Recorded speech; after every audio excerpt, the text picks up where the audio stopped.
आशीष, तुम आज भी इतना लेट आए, आखिर गांव में कहाँ घूमते रहते हो? कई दिनों से बिना बताए गांव में कहीं भी चले जाते हो और देर रात तक दिखाई भी नहीं देते। आखिर कहाँ जाते हो बेटा? अरे मामा जी, बस गांव में ऐसे ही घूमता रहता हूँ क्योंकि घर में बैठे बोर हो जाता हूँ। ठीक है, लेकिन कहीं किसी से झगड़ा मत करना बेटा, ये गांव है, शहर नहीं, मामा ने कहा। आशीष ने मन में सोचा कि मामा को क्या बताऊं कि मैं रोज किसे मिलने जाता हूं। आज पूनम है और आज ही उसने मुझे शादी के लिए कहा है। घर में सबको झटका तो जरूर लगेगा, लेकिन क्या करूं, वो इतनी खूबसूरत है कि मैं उसे छोड़ नहीं सकता। शादी ही तो कर रहा हूं, कोई गलत काम तो कर नहीं रहा। ऐसा सोचते हुए आशीष फिर से घर से चला जाता है उस लड़की से मिलने के लिए। दोनों वहीं अपने मिलने की जगह पर मिलते हैं और कंगना फिर से आशीष से कहती है कि आज तो हमारी शादी होने वाली है, लेकिन तुमने अभी तक किसी से बताया तो नहीं है ना? आशीष ने कहा कि नहीं, अभी तक तो किसी से जिक्र भी नहीं किया है, क्योंकि मैं कैसे भी तुम्हें पाना चाहता हूँ, खोना नहीं।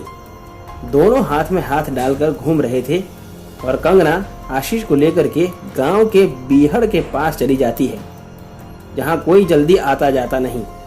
अचानक से कंगना के हाव भाव बदलने लगते हैं और वो धीरे धीरे अपना रूप बदलने लगी।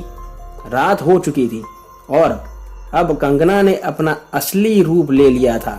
कंगना का असली रूप देखकर आशीष की आवाज ही हलक में अटक गई और वो वहां से भागने लगा। तभी कंगना ने उसे धक्का देते हुए जमीन पर गिरा दिया और उसे फिर से उठाकर पटक दिया।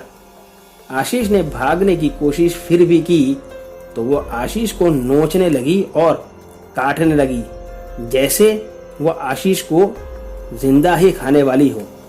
आशीष मदद के लिए जोर जोर से चिल्लाता रहा और कंगना हंसते हंसते उसे नोचती और काटती रही।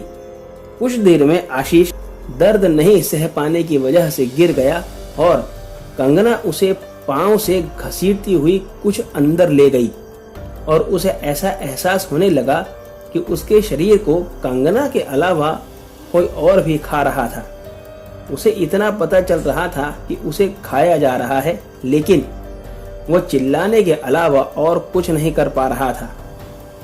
कुछ देर में उसे लगा जैसे कंगना और दूसरा कोई वहां से चले गए और अचानक उसकी नजर सामने गई तो उसने देखा कि उसके मामा गांव के कई लोगों के साथ वहां आ गए थे और इतने सारे लोगों को देखने के बाद वो दोनों पिशाचिनियां वहां से आशीष को छोड़कर चली गई थी। सारे लोगों ने आशीष को वहां से उठाया और हॉस्पिटल में दाखिल करवाया। काफी दिनों के बाद आशीष कुछ बोलने के लायक हुआ। तब उसे उसके मामा ने बताया कि कंगना एक पिशाचिनी थी और उसके साथ उसकी एक बहन भी थी।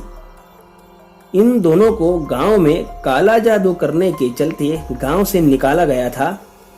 जंगल में जाकर के दोनों ज्यादा दिनों तक जिंदा नहीं रह पाई थी और बुरी मौत मरी थी। तब से ये ऐसे ही कई लोगों को फंसा चुकी है।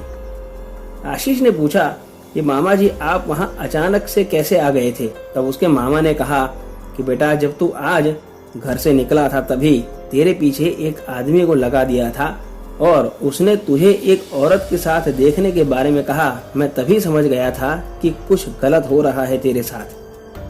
तभी से गांव के लोगों के साथ तेरे पीछे आ रहा था, लेकिन तू अंदर बीहड़ में घुस गया, तब तुझे ढूंढने में इतनी देरी हो गई। आशीष को पूरी तरह से ठीक होने में 3 साल लग गए थे। दोस्तों, आज की कहानी में बस इतना ही। अगर आपको कहानी पसंद आई हो तो वीडियो को लाइक और चैनल को सब्सक्राइब करना ना भूलें। और अगर आपके पास भी ऐसी कोई कहानी है तो मेरे साथ ज़रूर शेयर करें। मैंने अपना ईमेल डिस्क्रिप्शन बॉक्स में दिया हुआ है। तो मिलते हैं अगली कहानी में। आप देख रहे हैं आहट एक अनहोनी की कश्यप के साथ। धन्यवाद।